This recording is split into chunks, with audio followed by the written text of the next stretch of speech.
Holy moly, I'm tired.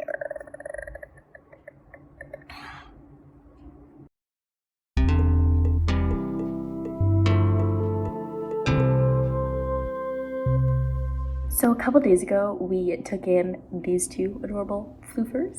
They're so cute, but they also need to be fed every few hours, which means I haven't slept a whole lot. So if things seem even more rough around the edges than usual for the next week or two, that's probably why. Today I want to go a little bit more in depth about the illusion that is green growth. I talked about it briefly in my Why Capitalism is Bad video, which will be linked here, but I think it definitely deserves its own video. Green growth is the idea that continued economic growth as measured by GDP is or can be made to be compatible with the environment. It assumes that absolute decoupling of GDP growth from resource use and carbon emissions is feasible and feasible fast enough to avoid ecological breakdown. Absolute decoupling is just a fancy, overly academic way to say GDP growth would not be paired with growth in material consumption.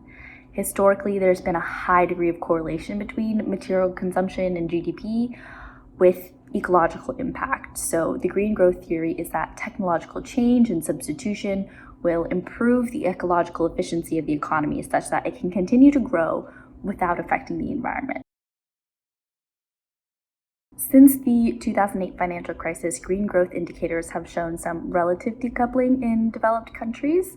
Relative decoupling being GDP and material consumption still being correlated, but not as strongly. So GDP is growing faster than material consumption, whereas absolute decoupling means there's no correlation at all. These indicators usually don't account for the material impact of production and transportation of imported goods. Increasingly, developed countries have outsourced production to poorer countries, thus exporting their carbon footprint. So when you take that into account, not a whole lot of decoupling has occurred at all. This is a really common criticism of cities like San Francisco and Seattle, which are often hailed as being very environmentally friendly, but their wealthy populations consume a lot of imported goods from Asia, thus still contributing massively to greenhouse gas emissions. The other issue with these indicators is that declining emissions are often the result of one-off changes, such as phasing out of coal or other non-renewable sources of energy. The closing of a coal power plant can only happen once. So it's hard to sustain those rates of reduction in emissions once the substitution has occurred. Even so, renewable energies have an environmental impact as well because it still takes materials to make them and transport the components, etc., etc.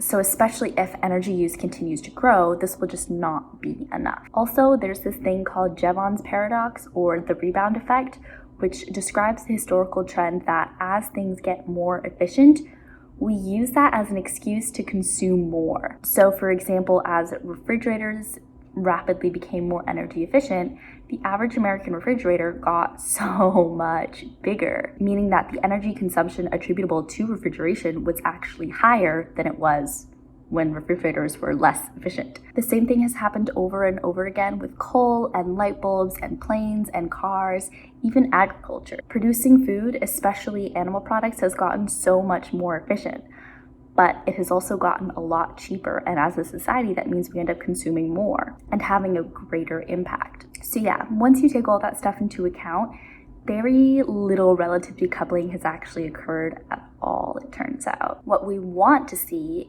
to prove the green growth theory is GDP growth without increase in material consumption, or at the very least GDP growing faster than material consumption. The latter actually happened on a global scale throughout the 1900s, but since 2000, global material consumption has been seriously accelerating, meaning we are super heckin' not decoupling. Economists say that it may be possible to achieve decoupling at lower GDP growth rates. Global GDP is currently growing at about 2 to 3% per year, but we need to drop below 1% for a decoupling to be feasible. And when we talk about degrowth, this is kind of what we mean. We cannot continue to grow forever Whether or not we can achieve any degree of decoupling, we need economic growth to slow the fuck down. Green growthers also often argue that if we shift from manufacturing-based economies to service economies, we can achieve decoupling that way. However, data shows that the global share of GDP attributable to service economies has grown over the same period that material consumption has grown. This could be because, 1, services also require resource-intensive inputs. 2, service incomes are higher and allow for increased consumption of material goods. Or 3, material consumption is just happening so quickly that any gains made by switching to services, in general, there's just no historical evidence that switching to service-based economies will work. And what is possible in one country is really not generalizable to all others. Service economies do tend to be more sustainable, but that does not dismiss the reality that people still need manufactured goods to live. If you want to maintain your material standard of living, you can't rely on a service economy. That's just common sense. A great example is Luxembourg. Their economy is 86.9% service-based, which is one of the highest in the world, and it's often touted for being an example of what a sustainable service economy could look like. But I think we all know we can't all be Luxembourg, and we can't all live like that. Somebody needs to grow the food, somebody needs to make the clothes. Another common misconception is that we can have economies based on digital goods rather than physical ones. The problem with that is anything digital requires computers, and computers require physical resources to make. Therefore, we can't have infinite computers. And they require energy, which has the same problem. Even with renewables, there are only so many resources on the planet to make solar panels. Also, have you heard how much freaking energy Bitcoin mining consumes? 58.63 terawatt hours per year. That means if Bitcoin were a country, it would rank 44th for energy consumption after Israel and before Switzerland. It uses more energy than 176 countries. Now, there's a lot of reasons why Bitcoin energy consumption in and of itself shouldn't be a huge concern to you, but the broader point here is that a digital goods economy would likely require an insane amount of energy to support. But Jesse, energy is only getting more efficient and computers are only getting more efficient. It'll be fine. First of all, see previous point about Jevons paradox. Second, efficiency just can't save us. One study found that even if by 2050 the global population has peaked at 8.4 billion, which is pretty unlikely at the moment, meat consumption declines by 80%, also kind of unlikely.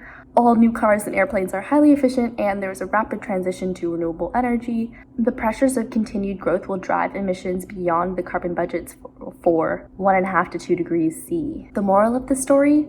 If you want to eat meat, we gotta degrow. We could do everything in our realistic power to make things as efficient and sustainable as possible. But so long as the economy continues to grow, we're gonna max out at some point.